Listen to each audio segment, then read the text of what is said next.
The perimeter of the rectangular field is 480 meters and the ratio between the length and breadth is 5:3. Then area ఇది question అండి. So ఇక్కడ rectangle field ఇచ్చారు. Rectangle field అంటే అర్థం ఏంటంటే ఒక field field means ఏదైనా parking area కానీ ఏదైనా పార్కింగ్ ఏరియా కానీ దాని ఫీల్డ్ అని చెప్పాలి. అది ఏ షేప్లో ఉందంటే రెక్టాంగిల్ షేప్లో ఉందని చెప్తారు. కాబట్టి మనం ఇనీషియల్గా మనం సబ్జెక్ట్ నేర్చుకోవాలి కాబట్టి రెక్టాంగిల్ ఫీల్డ్ ఏదైతే ఉందో రెక్టాంగిల్ షేప్ చేసాము. సో దీని లెంత్ అనుకుంటే బ్రెడ్ అనుకుంటే యాక్చువల్లీ ఏరియా పెరిమీటర్ ఈ ఫార్ములాస్ ఎలా వస్తాయని కూడా చెప్తాను. పెరిమీటర్ ఫార్ములా ఏంటంటే 2x+b అని చెప్తాము.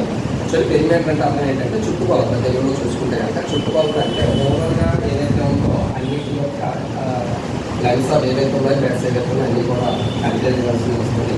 సో అన్నీ కూడా యాడ్ చేసాం అనుకోండి చివరిగా 2x+b అనేది ఫార్ములా రావడం జరిగింది. యాక్చువల్గా అందులో పెరిమీటర్ ఎంత మంది ఇచ్చేసారు 480 మీటర్స్ అని ఇచ్చారు. So 2x+b = 480. దీని నుంచి l+b అంటే లెంత్ ప్లస్ బ్రెడ్త్ ఎంత వచ్చిందంటే 240 మీటర్స్ వచ్చింది.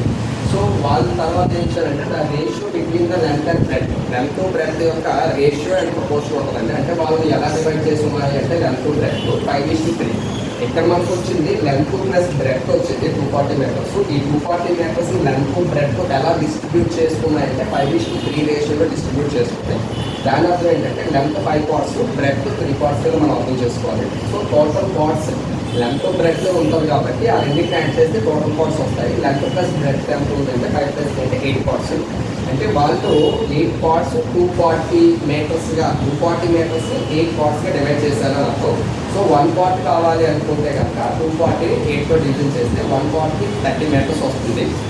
సో ఈచ్ పార్ట్ 30 మీటర్స్ కాబట్టి మనం లెంత్ బ్రెడ్త్ దగ్గర వెళ్తే కనుక పార్ట్స్ పరంగా కాకుండా వాల్యూ పరంగా చెప్పాల్సి వస్తే కనుక లెంత్ 5 పార్ట్స్ బ్రెడ్త్ 3 పార్ట్స్ కాబట్టి ఈచ్ పార్ట్తో దీన్ని మల్టిపుల్ చేస్తే కనుక length 150 meters and breadth 90 meters వస్తుంది.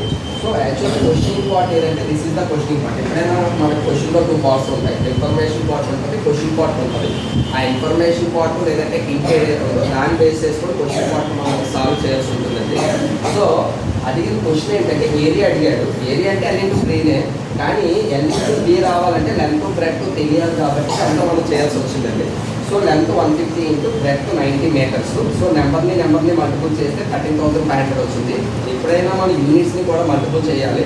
ఒకవేళ డివిజన్ ఉంటే డివిజన్ కూడా చేయాల్సి ఉంటుంది. యూనిట్స్ని ఇక్కడ m అంటే మీటర్ ఇంటూ మీటర్ ఇంటూ ఉంది కాబట్టి మీటర్ ఇంటూ మీటర్ ఏమవుతుందంటే మీటర్స్గా ఉంటుంది. So the area is that rectangle field is 13,500 metre square అండి. నా పేరు Naidu sir, శ్రీభాస్కర్ academy Anakapalli. Thank you very much.